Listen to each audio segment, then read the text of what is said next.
Now, commercial real estate was supposed to be the big negative for regional banks reporting earnings this week, but investors may be overlooking an even bigger problem, rising delinquencies on business loans. Bloomberg's Zara Burton is here now with more on which regional banks could be most affected. Zara? So the regional banks that we're talking about, Matt, are Comerica and City National. Goldman Sachs talking about these two banks in a note. This was out on Friday. Now, these are the business loans that investors or small businesses use, whether it be to finance inventory and the like. And they're saying that these two companies are heavily exposed to this area.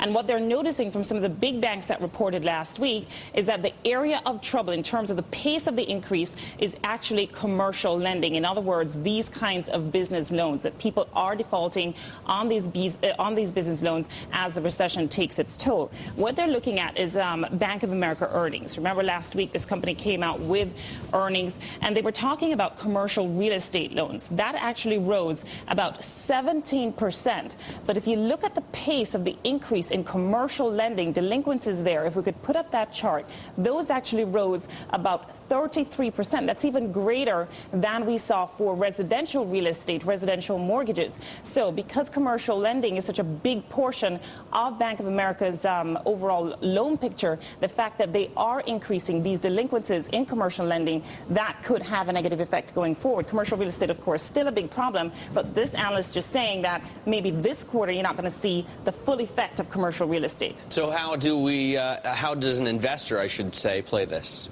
All right, so Goldman Sachs was saying that Regions Financial and Fifth Third Bank, they are buys because they think that based on where they're trading right now, that they're trading below stressed book value measures. However, they say sell Comerica, sell City National. Again, this is because of what's going on with the commercial lending area, and they just have too much exposure. And even Sheila, remember earlier on in the show, she was talking about the fact that non-performing assets for some of these banks, they're actually coming down.